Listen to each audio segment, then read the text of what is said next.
We have 53 more days to go in this campaign. This is an opportunity to get control again. But let me just touch base on a couple of things that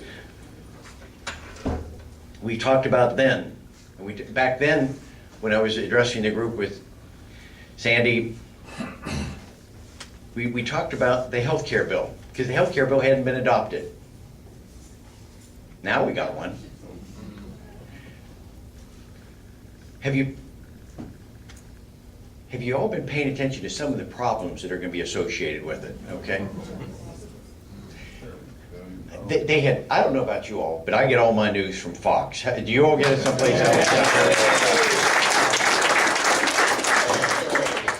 And so they had, the other night they were talking about it again, and they had a great presentation. And they explained something. So I want you to be able to go out and talk to your neighbors a little bit about it. Probably if I weren't an engineer, I would love to be a teacher.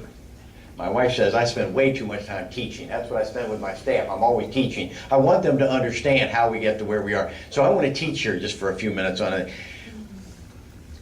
Think about the health care bill. I hope I'm not going to get down too much in the weeds. But when that bill came back from the Senate, it was a flawed piece of legislation.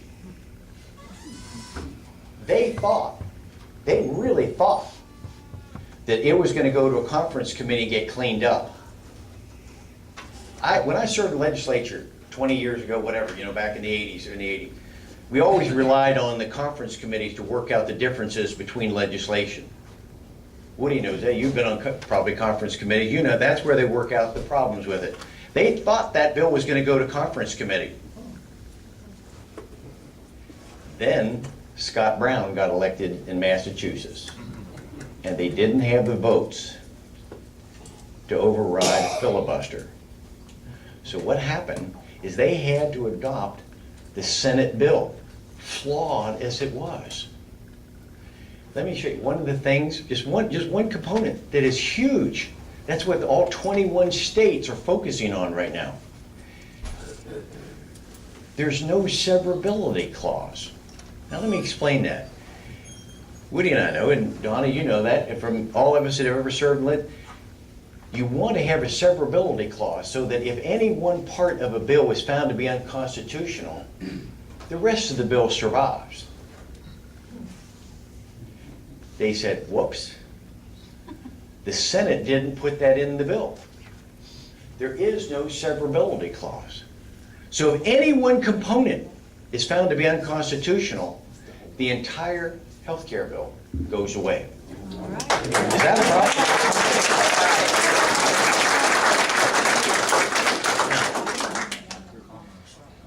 I want to be there. I'll be very candid with you. I want a health care bill, but not that one. This one is not the way we want to go. This one was done with any Republican support. It was done in back rooms. It was done in such a flawed fashion that we have this. I've got a chart. Let me marry it. I'll bring my van of white up here if that's all right.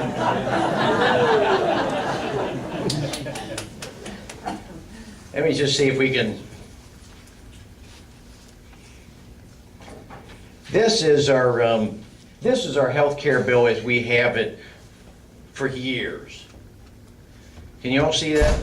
And let's just, American, the insurance company, the patients, and the physicians. That's what we had. That's how our society worked for years. But then the Senate worked its magic, and the House worked its magic, and we didn't have people standing up and fighting for West Virginia, fighting for what makes sense, fighting for against things that were going to job-killing legislation in this health care bill. We want to have a health care bill. America deserves to have it as an industrialized nation, but not this one.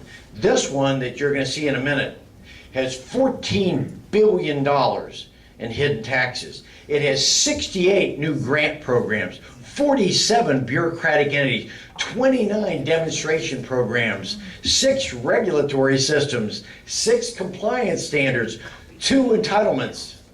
And I always like to add, and a partridge in a pear tree. What you have to see, this is how it's worked.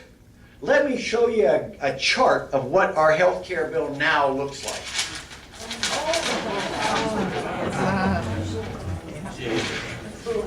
Now, if that doesn't scare you, that's our health care bill.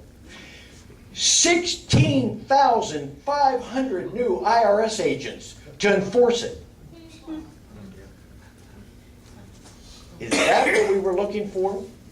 You see why it was flawed? They've got, it's just one layer on top. They want us as employers now, we have to be able to report what our income of our spouses back so that we can report to the IRS what our spouses are making. That means as an employer, I'm getting information that I otherwise am not entitled to. I shouldn't know what that man's spouse gets in another job. But they're asking us to collect that information. And then starting next year, you're going to have to put, if you have any company insurance, you have to report how much money was on that. And why is that? Because eventually they're going to tax you on that. That's a company benefit. Thank you, Vanna.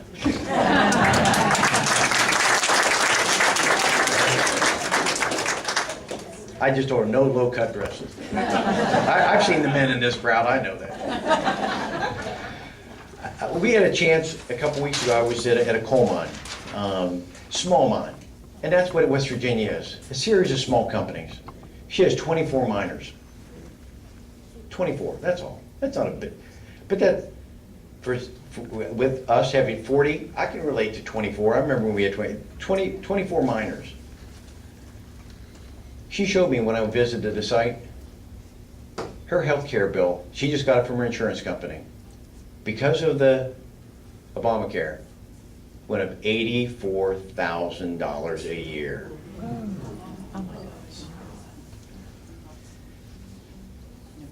I think every one of the miners were blown away with that. It was showing the impact of this legislation. I've seen it in our own company. What they're telling us what our premiums are going to go up. I can see when we all as seniors and ought to be concerned when they take over $500 billion out of Medicare to fund this. You think that's not going to affect our Medicare program when you take $500 billion out of it?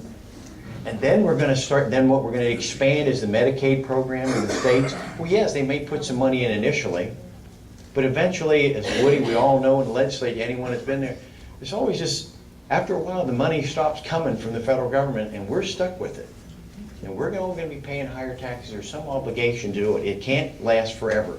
I'm going to say again, we got to repeal it and replace it. Are you with me on that? Repeal it.